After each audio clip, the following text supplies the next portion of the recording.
नमस्कार दोस्तों, स्वागत है आप सभी का एक बार फिर से मेरे YouTube चैनल सुरेश जी के ट्रिक पर। तो हम भारत का इतिहास देख रहे हैं और भारत के इतिहास में हमने कल सिंधु घाटी सभ्यता के बारे में पढ़ा था। तो कल हमने सिंधु घाटी सभ्यता का जो विस्तार है और जो उसके 4 दिशाओं के जो स्थान है उनके बारे में देखा था। आज हम उससे आगे देखते हुए जो सिंधु घाटी सभ्यता है उसकी विशेषताओं के बारे में देखेंगे। किसके बारे में देखेंगे? सिंधु घाटी की विशेषताओं के बारे में। तो आइए देखते हैं।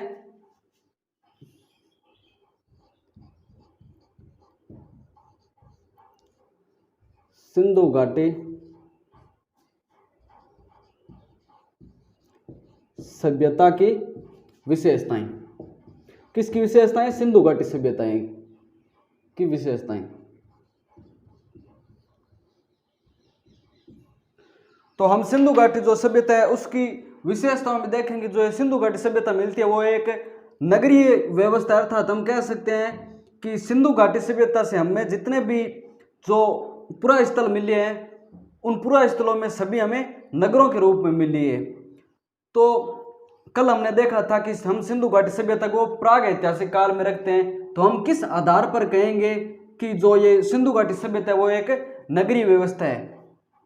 तो जो ये सिंधु घाटी सभ्यता, इससे हमें क्या, यहाँ से हमें पक्के मकान मिले हैं। क्या मिले हैं? हमें सिंधु घाटी सभ्यता से पक्के मकान मिले हैं और उन पक्के मकानों में जो ईंटें बनी हुई हैं, ईंटें भी प्राप्त हुई थी, हमने देखा था।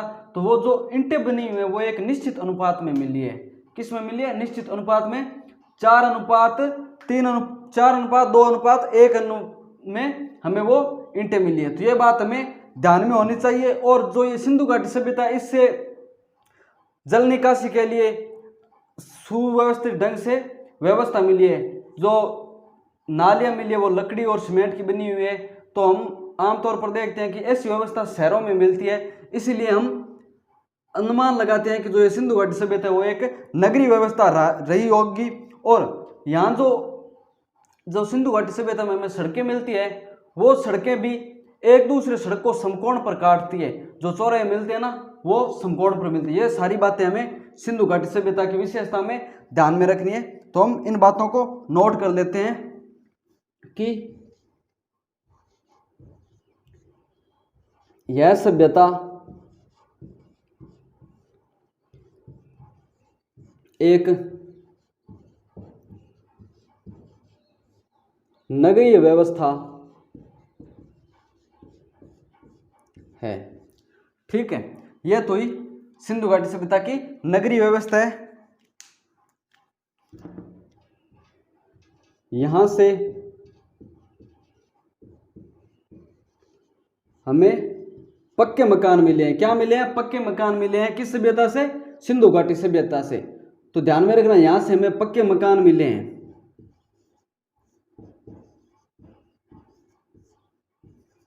और इन जो मकानों के ईंटें हैं वो भी 4:2:1 में मिली है। इन मकानों के ईंटें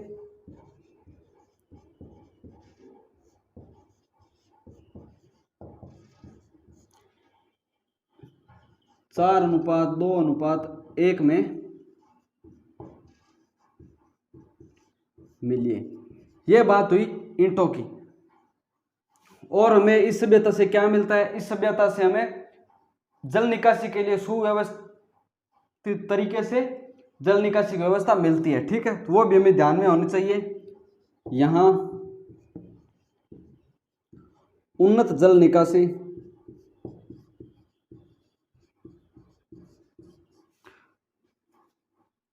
थी, ये ध्यान में रखना है। और सिंधु घाटी सभ्यता से हमें लकड़ी व सीमेंट की नालियां मिली है। किसकी? लकड़ी व सीमेंट की नालियां थी। यहां से लकड़ी व सीमेंट की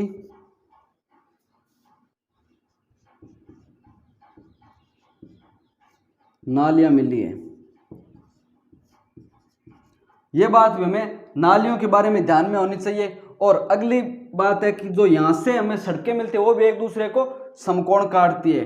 तो यहां की सड़कें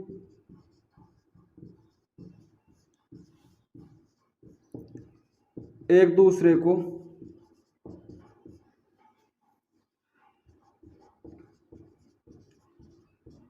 समकोण पर काटती है। इस प्रणाली को क्या कहा जाता है? तो ये जो समकोण काटने वाली सड़कों की प्रणाली है, इस प्रणाली को ग्रिड प्रणाली कहते हैं। क्या कहते हैं? ग्रिड प्रणाली काटते हैं। यह ग्रिड प्रणाली में थी। तो ये बात भी हमें सिंधु घाटी सभ्यता की विशेषता में ध्यान में रखना है। तो यहां तक आप नोट कर लीजिए। आगे देखते हैं।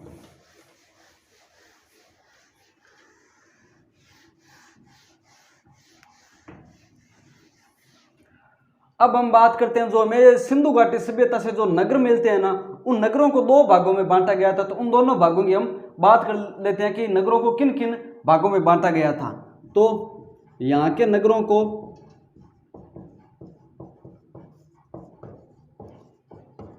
दो भागों में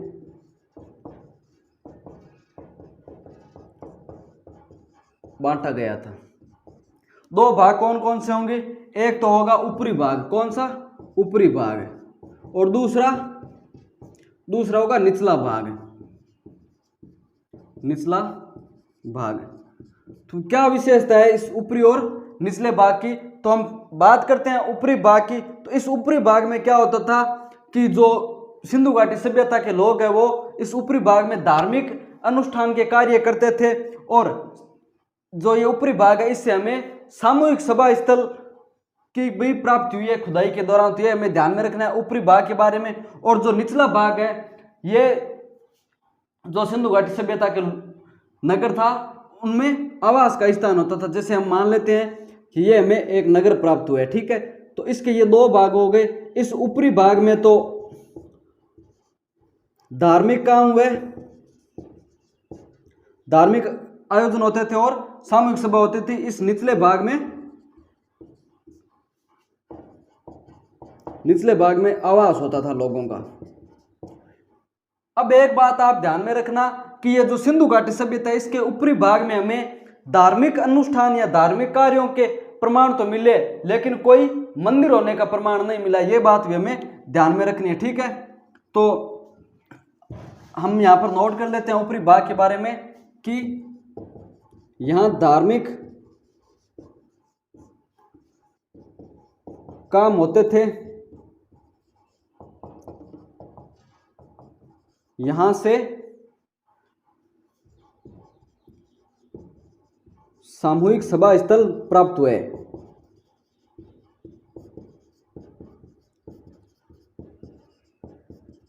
और जो ये निचला भाग है ये लोगों का आवास स्थान होता था। सैंधव लोगों का, सैंधव का अर्थ है कि जो सिंधु घाटी सभ्यता में रहने वाले लोग हैं उनके लिए सैंधव शब्द प्रयोग में लिया है। तो ये हमें ध्यान में रखना है, सैंधव लोगों का आवास स्थल। तो ये बात हुई हमारे जो सिंधु घाटी सभ्यता है उसकी नगरीय व्यवस्था की, ठीक है। यहां तक आप नोट कर लीजिए, समझ में आ गया होगा अच्छे से।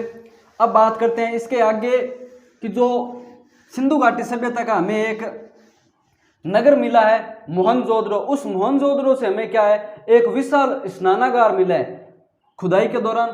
तो हमें ध्यान में रखना है कि जो ये वृहद स्नानागार है वो कहां से प्राप्त हुआ है हमें, तो वो मोहनजोदड़ो से हमें प्राप्त हुआ है। तो उसके बारे में देखते हैं कि मोहनजोदड़ो से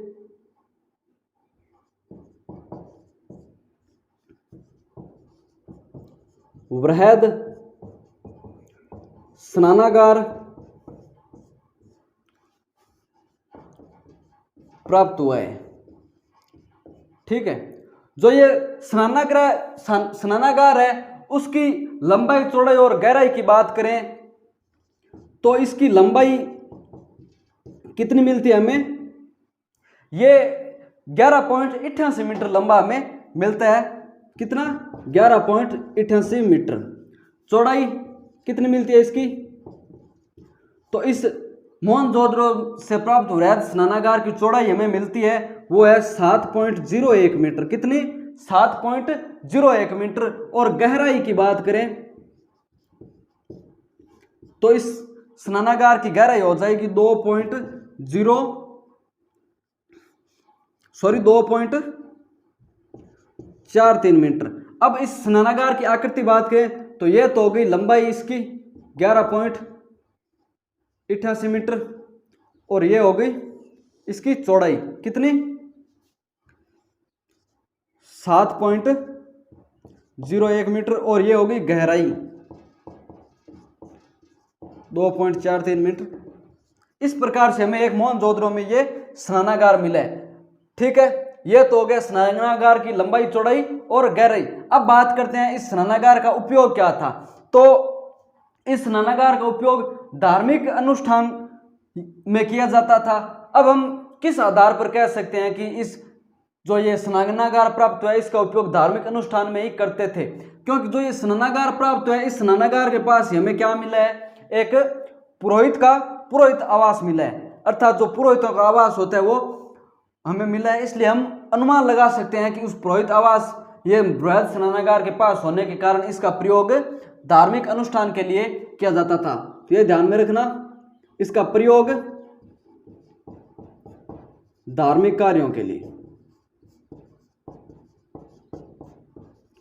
और जो ये बृहद स्नानागार है इसके पास से हमें क्या प्राप्त हुआ है, पुरोहित आवास प्राप्त हुए हैं। किसका आवास है, पुरोहित आवास। इसके पास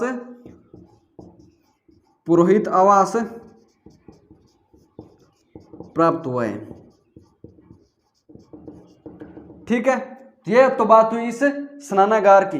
अब हम आगे देखते हैं कि हमें एक कई बार क्वेश्चन मिल जाता है कि बताइए कि जो सिंधु घाटी सभ्यता है उसका सबसे वृहद या बड़ी इमारत कौन सी है। तो उस बात का हमें ध्यान में रखना है, ये जो वृहद स्नानागार है उसका ये सही उत्तर नहीं होगा। तो जो हमें सिंधु घाटी सभ्यता में सबसे बड़ी इमारत या वृहद इमारत मिली है वो कहां से मिली है, वो है जो हमें हड़प्पा से एक अन्नागार प्राप्त हुआ है। किस स्थान से, हड़प्पा से जो अन्नागार प्राप्त हुआ है वो सिंधु घाटी सभ्यता का सबसे बड़ा या वृहद इमारत। ये बात में हमें ध्यान में रखनी है कि हड़प्पा से प्राप्त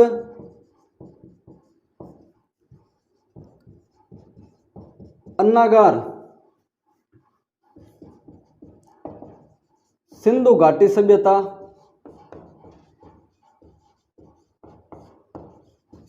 सभ्यता की सबसे बड़ी इमारत है, सबसे बड़ी इमारत है। ये बात हमें ध्यान में होनी चाहिए कि हमें एक हड़प्पा से अन्नागार प्राप्त हुआ है और उसी अन्नागार को क्या कहते हैं, सिंधु सभ्यता की सबसे बड़ी इमारत कहते हैं। बात करते हैं इस अन्नागार की लंबाई कितनी है और चौड़ाई कितनी है। लंबाई की बात करें तो ये अन्नागार है वो 45.71 मीटर लंबा है। कितना लंबा है, 45.71 मीटर, 45.71 मीटर। और चौड़ाई की बात करें तो ये अन्नागार है 15.23 मीटर लंबा है, चौड़ा 15.23 मीटर। अब ये कैसा, जो ये हमें हड़प्पा से अन्नागार प्राप्त हुआ है वो 6-6 की लाइन में ऐसे 2 पंक्तियों में 6-6 चबूतरों के रूप में हमें मिला है। जैसे एक ऐसे 2 लाइनों में 6-6 चबूतरे हमें प्राप्त हुए हैं और इस प्रकार से ये पूरी आकृति है। तो ये हम बात करते हैं ऐसे, ये लंबाई तो हो गई 45.71 मीटर और ये चौड़ाई 15.23 मीटर। तो इस प्रकार से हमें ये एक हड़प्पा से अन्नागार प्राप्त हुआ है। उस अन्नागार को सिंधु घाटी सभ्यता की सबसे बड़ी इमारत मानते हैं। ठीक है, ये तो हमारे हुए सिंधु घाटी सभ्यता की विशेषता है वो। अब हम आगे बात करते हैं जो ये सिंधु घाटी सभ्यता के लोगों का है ना वो जीवन कैसा था। तो हम बात करते हैं सिंधु घाटी सभ्यता के लोगों के सामाजिक जीवन की। सिंधु घाटी सभ्यता के लोगों का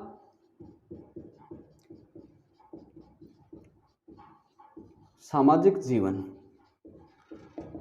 हम बात करेंगे सिंधु घाटी सभ्यता के लोगों के सामाजिक जीवन के बारे में। तो सामाजिक जीवन में हम सबसे पहले बात करते हैं परिवार की। तो ये जो सिंधु घाटी सभ्यता के में हमें परिवार की मतलब हमें परिवार के जो साक्ष्य मिलते हैं, उस साक्ष्यों से हमें पता चलता है कि सिंधु घाटी सभ्यता में जो मातृ सत्तात्मक परिवार है वो मुख्य रूप से मिलते हैं। तो सिंधु घाटी सभ्यता में सामान्यतः परिवार मातृ सत्तात्मक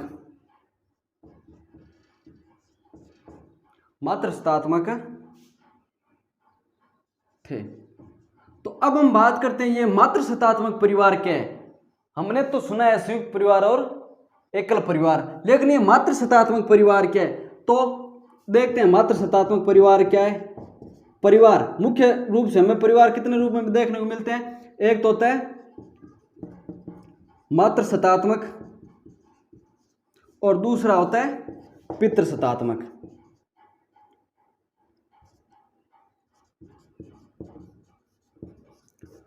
तो अब बात करते हैं कि मातृ सत्तात्मक परिवार क्या होता है। ऐसा परिवार जिसमें माता मुख्य हो उसे मातृ सत्तात्मक कहेंगे, और ऐसा परिवार जिसमें पिता या भाई मुख्य होता है उसे हम पितृ सत्तात्मक परिवार कहेंगे। अब आप कहोगे कि हमें कैसे पता चलता है कि सिंधु घाटी सभ्यता में जो ये परिवार है वो मातृ सत्तात्मक थे। तो इसके लिए हमें यहाँ से हमने खुदाई में प्राप्त हुए हैं वो मातृ देवियों की मूर्तियां प्राप्त हुई है, या हमें ऐसे साक्ष्य प्राप्त हुए हैं जिनसे हम कह सकते हैं कि ये जो सिंधु घाटी सभ्यता है उनमें महिला को प्रधानता थी, और उन मूर्तियों से पता चलता है कि यहाँ का परिवार है वो मातृ सत्तात्मक परिवार था।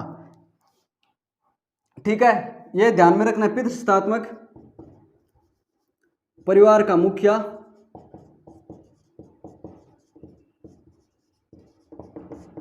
भाई या पिता, और इसमें परिवार का मुखिया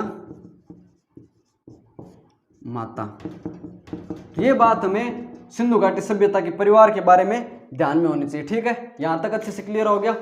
अब बात करते हैं हम आगे जो है उसके बारे में कि जो हमारी ये सिंधु घाटी सभ्यता है इससे हमें विभिन्न मातृ देवियों की मूर्तियां मिली है, और सिक्के मिले हैं, मोहरे मिले हैं, या हम कह सकते हैं कि हमें मरण मूर्तियां मिली है। इनसे हम कह सकते हैं सिंधु घाटी सभ्यता में नारी प्रधानता थी। तो ये भी हमें ध्यान में रखना है। यहां से विभिन्न मातृ मूर्तियां मातृ देवियों की मूर्तियां व सिक्के मोहरे व मरण मूर्तियां मिली हैं।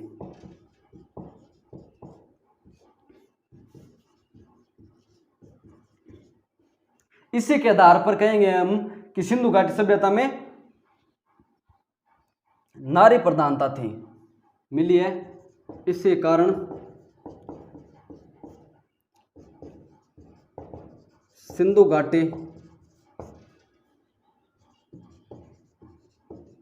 सभ्यता में नारी प्रधानता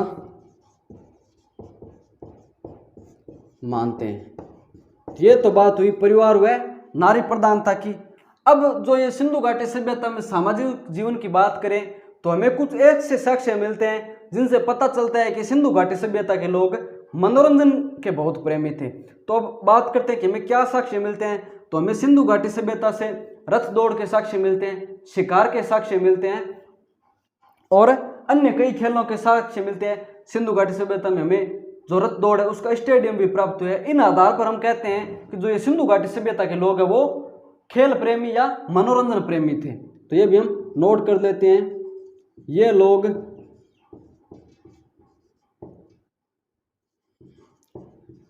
मनोरंजन प्रेमी थे। यहां से शिकार खेलने के प्रमाण, खेलने, रथ दौड़ व अन्य खेलों के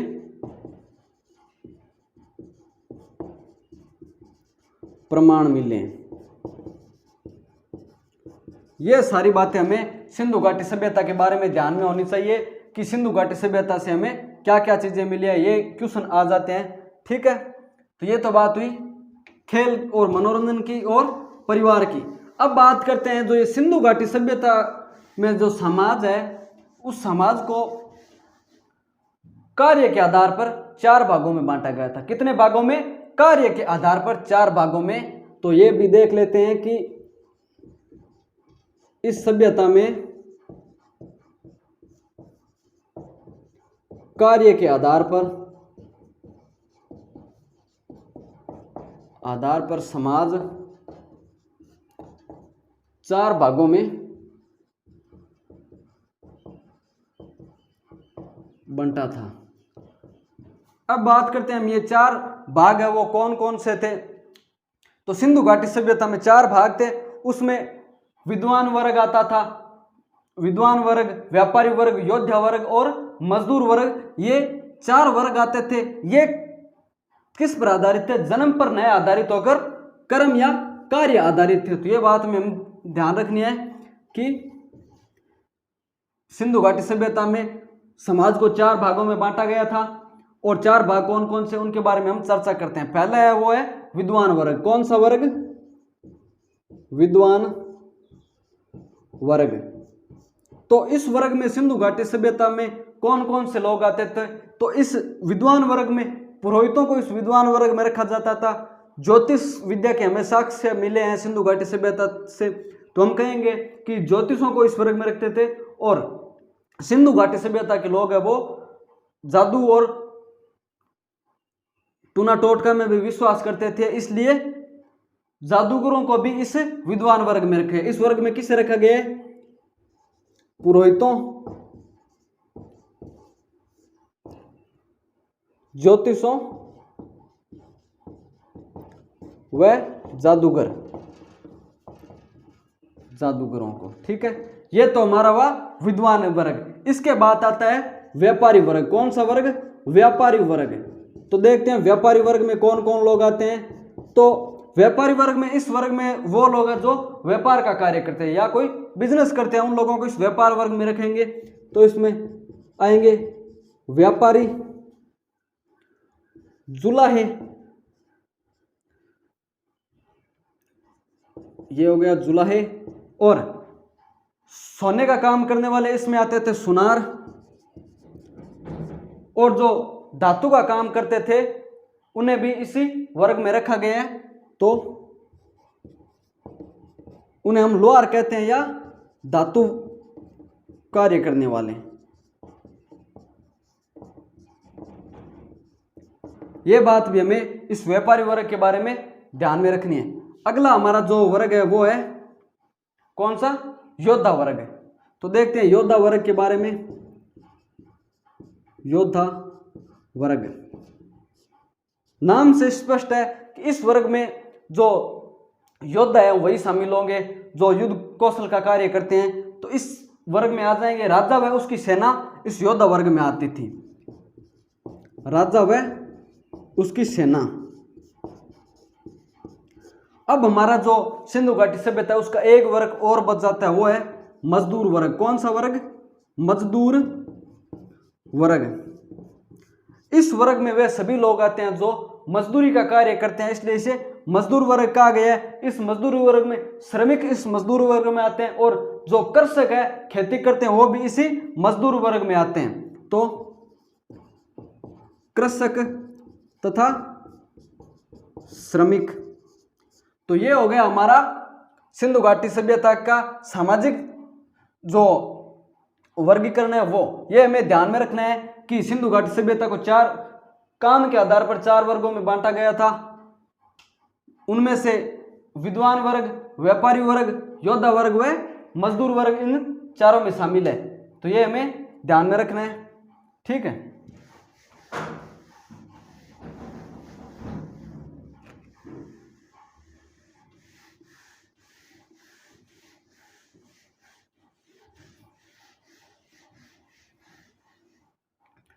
अब बात करते हैं हम जो ये सिंधु लोग हैं उनके खान पान की बात करते हैं। तो हमें साक्ष्यों से पता चलता है कि आमतौर पर जो मनुष्य होता है वो शाकाहारी व मांसाहारी दोनों प्रकार का होता है। उसी प्रकार जो ये सिंधु घाटी सभ्यता के लोग थे वो भी हम कह सकते हैं कि सर्वाहारी थे, मांस भी खाते थे और कुछ लोग मांस नहीं खाते थे। इसलिए सिंधु लोग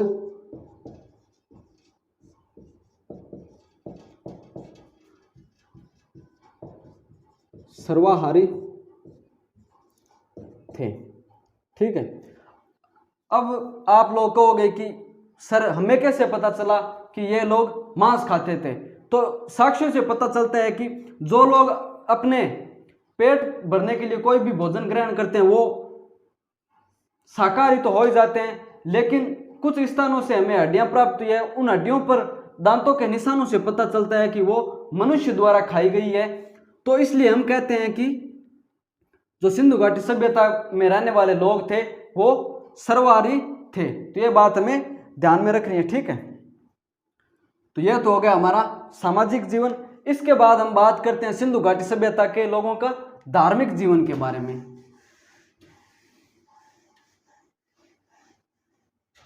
सिंधु घाटी सभ्यता के लोगों का धार्मिक जीवन।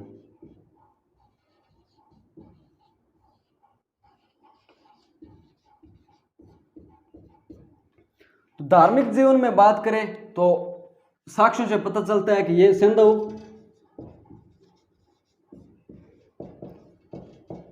लोग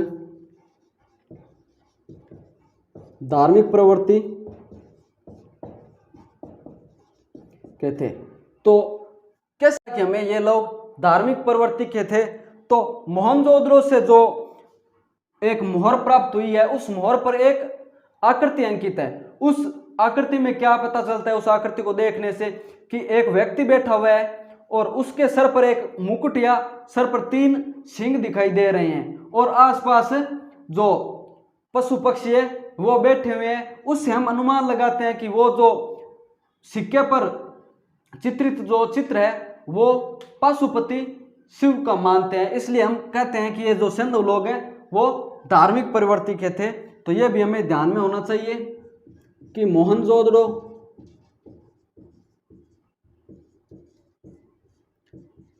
से प्राप्त सिक्के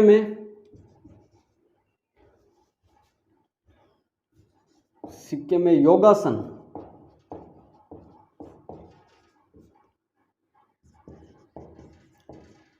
व्यक्ति बैठा है, उसके 3 सींग व आसपास जीव जंतु को दर्शाया गया। जीव जंतु को दर्शाया गया है। उस व्यक्ति को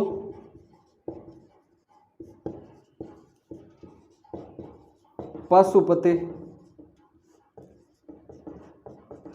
शिव माना गया। ठीक है, शिव माना गया।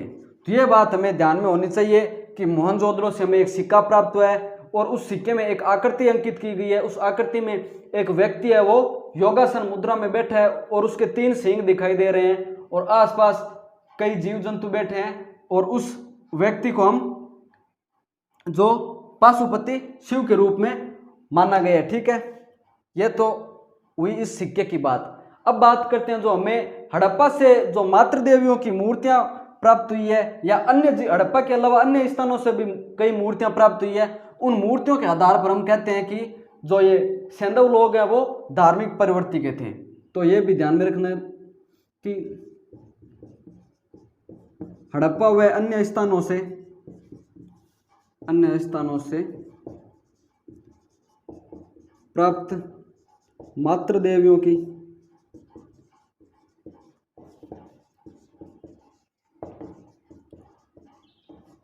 मूर्तियों से धार्मिक प्रवृत्ति का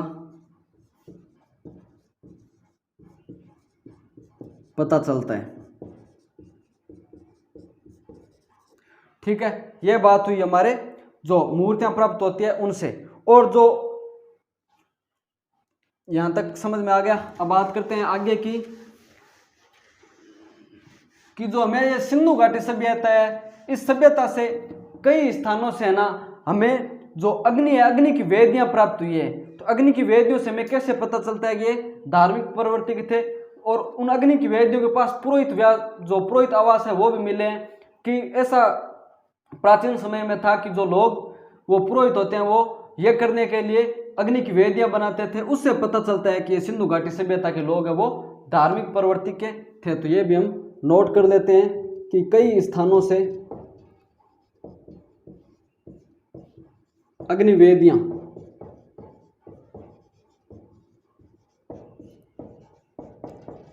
प्राप्त हुई है। ठीक है, और सिंधु घाटी सभ्यता के जो लोग हैं वो वृक्ष की पूजा करते थे और वृक्ष इनमें महत्वपूर्ण था। और प्रकृति पूजा भी है जो सिंधु घाटी सभ्यता के लोग हैं वो करते थे। ये लोग प्रकृति व वृक्ष की पूजा करते थे। यह बात हमें सिंधु घाटी सभ्यता के लोगों में ध्यान रखनी है। अब जो ये सिंधु घाटी सभ्यता के लोग हैं इनमें हमें कई साक्ष्यों से यह भी पता चलता है कि ये पशुओं की भी पूजा करते थे।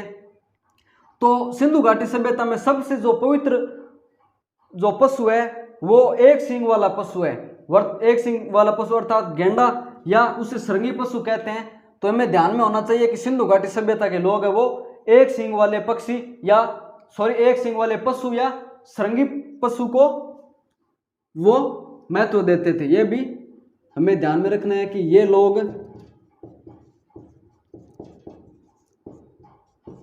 एक सींग वाले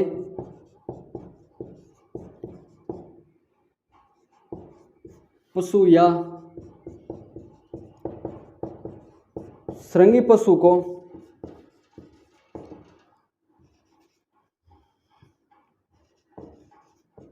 पवित्र मानते थे। ठीक है, और इस श्रृंगी पशु के अलावा यहाँ के लोग बेल को पवित्र मानते थे, या हम कहें तो फागता पक्षी आता है उसको भी पवित्र मानते थे। बेल व फागता पक्षी भी महत्व का था। ठीक है, यह तो बात हो गई पूज्य पक्षियों की बात। तो अब जो ये सिंधु घाटी सभ्यता के लोग हैं तो उन्हें हम कह सकते हैं एक प्रकार से वो आज के ज़माने से बात करें तो वो लोग अंधविश्वास को भी मानते थे। अंधविश्वास को कैसे मानते थे, हमें कैसे पता चलता है, तो वो लोग वो जादू टोना को मानते थे, काले जादू को मानते थे, इसलिए हम इन्हें अंधविश्वास को मानने वाले भी कहते हैं। तो ये लोग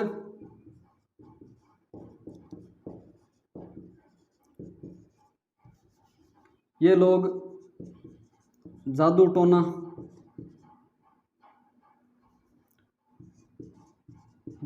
व काला जादू को मानते थे।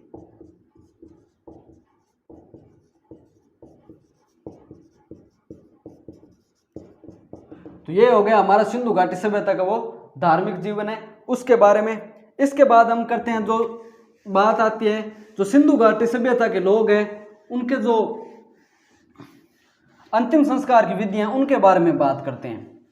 सिंधु घाटी सभ्यता के लोगों की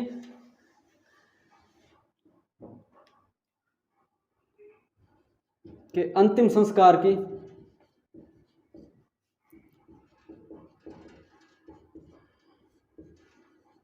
विधि। तो अंतिम संस्कार की विधियां भी हम देख लेते हैं सिंधु घाटी सभ्यता के लोगों की।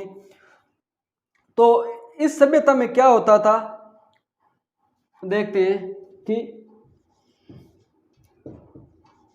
एक तो हमें पूर्वाधान की विधि मिलती है। पूर्वाधान में क्या होता है कि जो ये अंतिम संस्कार विधियां वो दो प्रकार की होती है। वो एक तो होता है दफनाना और दूसरा है गाड़ना। देखने में तो ये दोनों में सेम ही लग रहे हैं, लेकिन हम बात करें इनका मतलब क्या होता है तो ये दोनों वास्तव में अलग अलग हैं।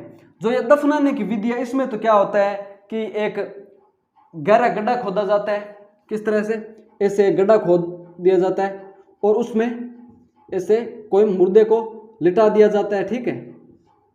फिर उस पर एक पत्थरों से ऐसे उसे ऊपर से बंद किया जाता है। फिर बाद में उसके ऊपर जो ये मिट्टी है वो दी जाती है। ये तो हो गया दफनाने की विधि। और जो ये गाड़ने की विधि है इसमें सीधा एक गड्ढा खोदा जाता है, इसमें मुर्दे को लिटा दिया जाता है और सीधा ऊपर से मिट्टी से ढक देते हैं। अर्थात कहीं तो इसमें तो जगह छोड़ी जाती है और इसमें कोई जगह नहीं छोड़ी जाती। तो ये फर्क है दफनाने और गाड़ने में। हमें सिंधु घाटी सभ्यता में पूर्वाधान की दो विधियां मिलती है, दफनाने व गाड़ने की। इसी के साथ साथ क्या होता है, जो हमें सिंधु घाटी सभ्यता से दाह संस्कार व जो कलश समाधान है उसकी भी साक्ष्य मिले हैं। सिंधु घाटी सभ्यता से दाह संस्कार व कलश समाधान के साक्ष्य मिले हैं।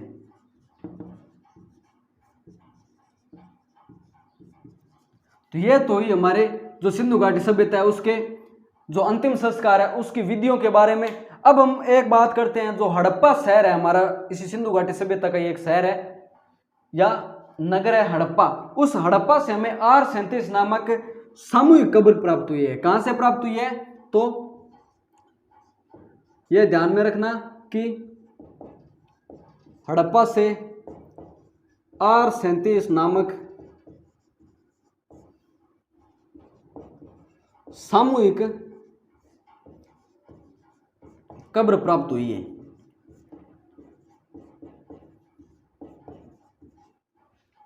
ये R37 क्या है तो ये ध्यान में रखना, जो सामूहिक कब्र प्राप्त हुई है उसी को R37 नाम दिया गया, ठीक है। यहां तक अच्छे से समझ में आ गया होगा, उम्मीद है। आज के लिए इतना ही। जो आगे का हम अध्ययन है वो हमारी अगली वीडियो में करेंगे। तब तक के लिए धन्यवाद।